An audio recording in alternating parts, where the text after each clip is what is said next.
Assalamualaikum warahmatullahi wabarakatuh. Kembali lagi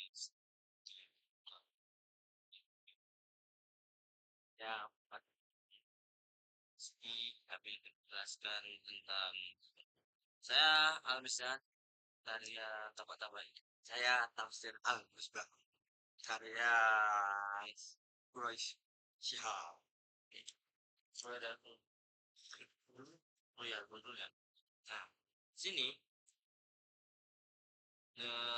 Al-Mizan ini Syekh Tabatabai merupakan dosen dari Iran yang dikenal dengan kedalaman ilmu dalam tafsir. Maka beliau sangat diminati sehingga masuk minta agar dijadikan satu dalam bentuk kitab tafsir.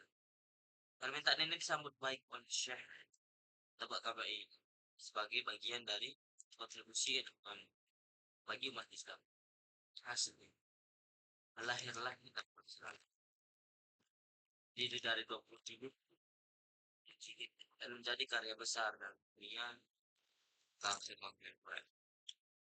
Al-Mizan dipilih karena mencerminkan tujuan tafsir ini, yakni untuk menjadi pertimbangan Al-Mizan dalam menilai dan memahami ajaran Islam secara adil dan seimbang dan memberikan landasan kuat dan objek dalam menghadapi persoalan umat Islam melalui pemahaman langsung terhadap Al-Quran. Karakteristik Al-Mizan sendiri, metodenya tahlili, pendekatan nahwi, tafsir Al-Quran ber-Quran, corak falsafi.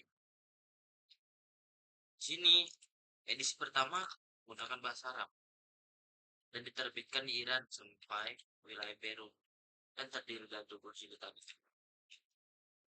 Namun ada mahasiswa yang menerjemahkan Al-Mizan menggunakan bahasa Farsi yang terdiri dari 2 jilid. Maulana Said Akhtar Ridwi juga telah menerjemahkan Al-Mizan dengan bahasa Inggris. Bisa bahasa Inggris. Bahasa apa? Farsi. Farsi. Bahasa apa? Persia. Oh, nah, sumber-sumbernya beliau tuh ada banyak ya. Atau ya Fakir Quran. Di Roi, Ibn lain gitu. Ayat-ayat etika kepemimpinan dalam tafsir Al-Mizan yang kelompok kami ambil waktu itu tuh Quran surah An-Nisa ayat 29. Itu tuh tentang apa ya? Kekuasaan apa malah kekuasaan etika dalam kepemimpinan. Sini artinya tuh wahai orang-orang yang beriman, taatilah Allah dan taatilah Rasul. Arabnya ya ayuhan ya ayyuhalladzina amanu aman. Untuk Allah itu bahasa Nasra. Enggak, beda. Gimana? Ati Allah wa ati Rasul. Oh, yang itu. Nah, lanjut. Allah ati Rasul. Wa ulil amri minkum. Tulisannya kurang jelas yang ini di sini. Nah, wa ulil amri minkum. Ulil amri. Terus. Nah, di sini taatilah. Arabnya apa terus? Oh iya ya, ya ayyuhalladzina amanu ati Allah wa ati Rasul wa ulil amr minkum. Falain tanaza'tum fi syai'in farudduhu ila Allah war rasul in in kuntum tu'minu billahi wal yaumil akhir dzalika khair wa ahsan ta'wila. Hai orang-orang beriman, taatilah Allah, taatilah Rasulnya, dan ulil amr, pemegang kekuasaan di antara kamu. Kemudian jika kamu berbeda pendapat dengan sesuatu dengan mereka, maka kembalikanlah kepada Allah dan Rasul. Jika kamu beriman kepada Allah dan hari kemudian, yang demikian itu lebih lama dan lebih baik akibatnya. Di sini dari menurut tafsir Al-Mizan ini menjelaskan bahwa seorang pemimpin atau penguasa bila ingin ditaati harus bertindak berdasarkan hukum yang telah ditetapkan oleh Allah Subhanahu wa taala dan yang telah diajarkan oleh Rasul. Sebab ketaatan terhadap Allah dan Rasul adalah ketaatan yang mutlak Sedangkan ketaatan mutlak. terhadap ulil amr itu tidak mutlak. Jadi kalau misalnya pemimpinnya bejat, ya lu tinggalkan, lu taati Allah dan Rasul aja. Gitu. Menurut sini. Terus di sini tuh ada juga etika seorang pemimpin menurut Tabatabai adalah seorang yang harus dapat berlaku adil, tidak egois, dan tidak mengikuti keinginan sendiri dalam memutuskan suatu perkara dalam manusia. Oke, di situ pembahasan gue. Sekarang, Gantian nih, gantian. Di sini saya akan menjelaskan tafsir Al-Misbah. Tafsir Al-Misbah ini merupakan karya Quraisy Shihab, seorang cendekiawan Muslim yang terkenal, yang terkemuka di Indonesia. Jadi tafsir ini tuh hadir sebagai lampu atau penerang sesuai lampu dengan juga ini misbah. Misbah kan lampu. lampu. Sesuai dengan namanya, untuk membumikan dan menjelaskan pesan-pesan suci Al-Quran agar dapat dengan mudah dipahami oleh masyarakat luas. Lanjut, kenapa latar belakang tafsir Al-Misbah? Hah? Di buat Hmm.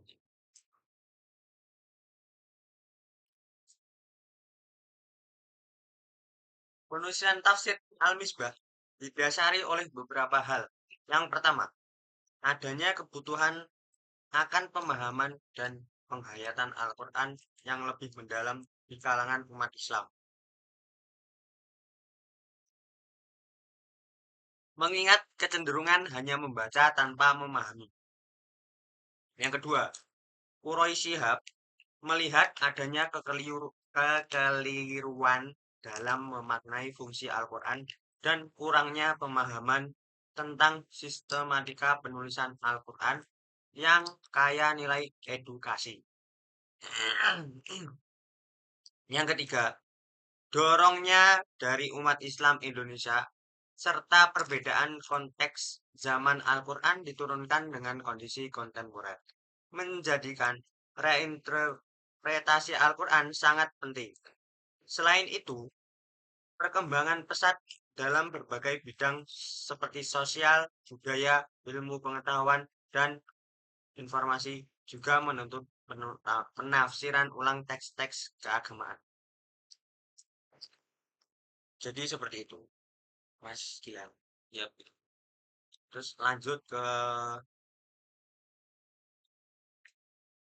ambil ini ya, contoh penafsiran. Langsung ya contoh ya. Di sini Enggak, kelompok saya, intinya Hah? coraknya apa tuh? Coraknya. Ini Belum ada corak. corak tafsir Al-Misbah cenderung bercorak sastra budaya dan kemasyarakatan. Adabi al-Ijtimai, yaitu corak tafsir yang berusaha memahami nas-nas Al-Quran dengan cara mengemukakan ungkapan-ungkapan di Quran secara teliti. Langsung ya Mas ya, Iya. contoh penafsiran. Langsung saja kelompok saya mengambil contoh penafsiran dari Quran surat Ali Imran ayat 159. Mana tuh Mas? Baca baca Baca Arabnya. Arabnya. Bismillahirrahmanirrahim. Fabima rahmatin minallahi lintalahum walau kunta faddan ghalidal qalbi lanfaddu min hawlik fa'fu anhum wastaghfir lahum wasyawirhum fil amr fa idza azamta fatawakkal 'ala Allah innallaha yuhibbul mutawakkilin. Yang artinya, Batu Messi. maka berkat rahmat Allah engkau Nabi Muhammad berlaku lemah lembut terhadap mereka. Seandainya engkau bersikap keras dan berhati kasar, tentulah mereka akan menjauh dari sekitarmu.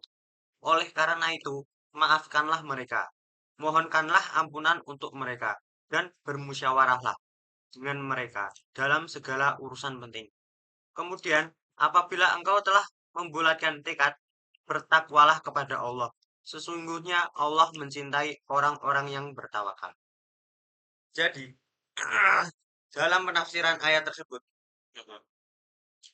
Quraisy Shihab menyatakan, Allah Subhanahu wa Ta'ala telah menganugerahkan kepada kita kemerdekaan penuh dan kebebasan yang sempurna dalam urusan dunia dan kepentingan masyarakat. Dengan jalan memberi petunjuk dan melakukan musyawarah, yakni dengan dilakukan oleh orang-orang yang cakap dan kita percayai, guna menetapkan kepada masyarakat pada setiap periode langsung. Penjelasan Quraisy Shihab atas ayat Al-Quran tersebut ingin memberikan penegasan bahwa dalam berkehidupan di masyarakat, hendaknya kita diterapkan prinsip kebebasan berpendapat. Tidak boleh adanya ketimpangan sebelah masyarakat dan penguasa meski memiliki kedekatan. Hal tersebut yang memberikan isyarat agar diaplikasikan dalam kehidupan negara demokrasi Indonesia. Nah, seperti itu, Mas. Jadi, itu saja yang dapat saya sampaikan.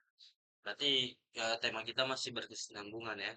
Dengan tentang sosial kemasyarakatan juga. Oke. Di sini kami sudah membahas. Saya tadi Almizan. Nah, Al-Misbah. Nah, terima kasih sudah mendengar. Wassalamualaikum warahmatullahi wabarakatuh.